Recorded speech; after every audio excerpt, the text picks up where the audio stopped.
Quel est votre nom? Mon nom est Nausea.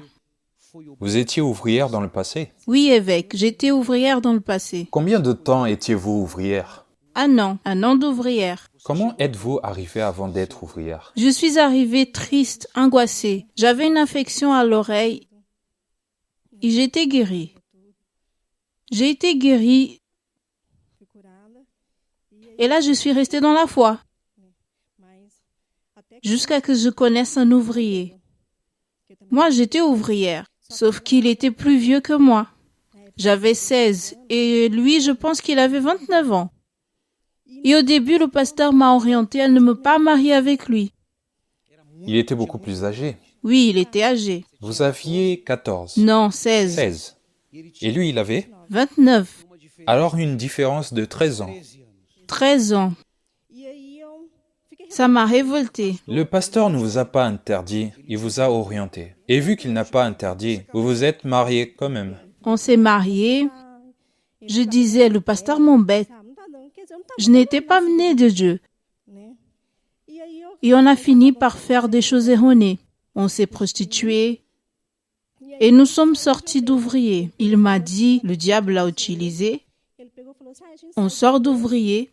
Et dès qu'on se marie, on retourne en tant qu'ouvrier. Moi, j'ai dit, ok, super.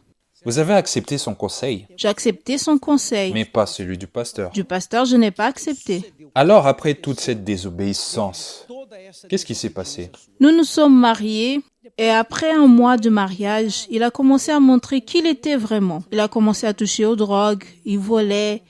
Il arrivait à la maison, il disait « Je vais te montrer comment tuer quelqu'un ». Alors je suis restée dans ce tourment et toujours venaient les mots du pasteur qui disaient « Ne te marie pas ». Et il continuait toujours à toucher aux drogues pendant ces 2 ans de mariage. Au début des 2 ans de mariage, il a commencé à être malade. Il a commencé à être malade. Il ne voulait pas aller chez le médecin. Il ne me laissait pas y aller avec lui. Mais après, j'ai commencé à avoir les mêmes symptômes que lui. J'ai commencé à maigrir, mes cheveux ont commencé à tomber. Il y avait des taches qui apparaissaient sur mon corps et je ne pesais plus que 39 kilos. Il n'a pas accepté d'aller chez le médecin. Et là, ma sœur et d'autres membres de ma famille se sont réunis et ont dit, vu que tu ne veux pas aller chez le médecin, on va la ramener. Je suis allée là-bas et le médecin n'a même pas demandé d'examen. Il m'a regardé, il a dit, tu as le sida et je vais te mettre en isolement parce que tu vas mourir si tu ne te soignes pas. Et je suis allée à l'hôpital. Et ma sœur est restée avec la peine pour lui et elle est allée le chercher. Il est resté interné et les médecins ont fait des examens et ils ont conclu qu'il avait le sida. Les résultats des examens, c'était séropositif. Et là, je suis allée vers lui et je lui ai dit « Pourquoi tu m'as pas dit que tu avais le sida ?» Et il m'a répondu « Si j'ai le sida, j'ai attrapé de toi. » Et quand il m'a dit cela, je me suis séparée de lui. Sauf qu'il n'a pas accepté, évêque, la séparation. Il est resté à me menacer. Et ce jour, je fréquentais l'église universelle et ma sœur m'appelait pour aller avec elle à l'église. Je suis allée, le pasteur a prêché et en sortant de l'église, j'ai participé à la réunion et nous sommes sortis à une rue de l'église. Et il m'a tiré 3 fois dessus, évêque, et 2 fois sur ma sœur. Il a pris le revolver et a donné 3 tirs. Oui, 3 tirs. Votre sœur a essayé de vous défendre. Il a pris l'arme, il est descendu de sa moto, il a pris l'arme, il m'a tiré 3 fois dessus. Il voulait tuer ma sœur parce qu'elle s'est mise devant moi pour me défendre. Mais malheureusement, elle a pris 2 balles et elle est morte. Moi, j'ai pris 3 balles. Je me rappelle jusqu'aujourd'hui de l'image complète, évêque. Elle était sur le sol et moi remplie de balles. J'en ai pris une dans la main qui l'a transpercée, une autre dans le thorax et une autre dans le buste qui a traversé le foie et qui a encore logé dans ma côte. Après qu'il ait tiré sur ma sœur, elle est morte sur le coup et il est venu vers moi. Il a pressé l'arme 3 fois sur ma tête.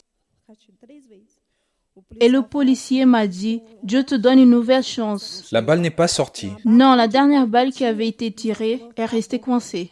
Et il a essayé 3 fois. 3 fois sur et il ne ma restait tête. plus qu'une balle. Seulement une balle. Il voulait finir avec vous. Les 3 fois évêque. Et la balle n'est pas sortie.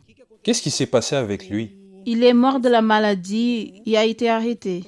La maladie l'a tué? Elle l'a tué. Il était arrêté. Qu'est-ce qui s'est passé avec vous? Moi, après que tout cela soit arrivé, malgré Vous étiez encore hors de l'église. hors de l'église, Ce jour-là, vous êtes revenu. ce jour-là, j'étais revenue. Votre sœur vous a emmené. Oui, évêque. Sa sœur est morte et est partie au ciel. Elle a été sauvée. Et avant qu'elle meure, elle a sauvé l'âme de sa sœur. Voyez l'importance d'avoir la certitude de son salut pour après sauver d'autres personnes. Et vous étiez revenu, commencez à faire les chaînes. Et Dieu vous a m'a délivré délivré. des coups de feu Je ne suis et pas la morte. maladie. J'ai commencé à lutter, à chercher Dieu. Je faisais les propos avec Dieu. J'ai remis ma vie sur l'autel parce que le médecin m'avait dit que je ne passerais pas l'année. Il allait prendre soin de moi, mais que l'année, je n'allais pas passer. Je pouvais préparer mon cercueil parce que j'allais mourir. J'ai commencé à chercher Dieu et j'ai dit non. Si Dieu existe, il va me guérir. J'ai remis toute ma vie et je suis née de Dieu. Vous avez mis votre vie ici. Ici sur l'autel, et j'ai dit, si Dieu existe, il va devoir me guérir. Et j'ai commencé à le chercher fermement. Et après 1 mois, je suis allée faire des examens et cela a encore donné une positive. Mais je ne me suis pas découragée et j'ai dit non. J'ai fait les examens à nouveau. Dieu doit me guérir. Je suis guérie. 3 mois après, les résultats ont donné négatif. La maladie a disparu. Elle a disparu. Le virus du sida, Disparu. disparu. Et les examens sont là. Voilà les preuves des résultats positifs Et le et négatif. négatifs. Ça veut dire que vous avez la preuve d'être complètement guéri et aujourd'hui vous êtes en bonne santé. Grâce à Dieu, évêque. Célibataire aujourd'hui, Non, je me suis mariée. vous avez connu un homme de Dieu. J'ai connu un homme de Dieu. Cela fait 3 ans et 7 mois que nous sommes Maintenant, mariés. ça fait combien de temps que vous êtes revenu à Jésus? 12 ans. 12 ans. Vous devriez être morte aujourd'hui. Cela est sûr, évêque. Vivante, Oui, évêque. bien mariée, Oui, un évêque. homme de Dieu à votre côté, Oui, évêque. béni. Béni, évêque. Amen. Que mérite Jésus?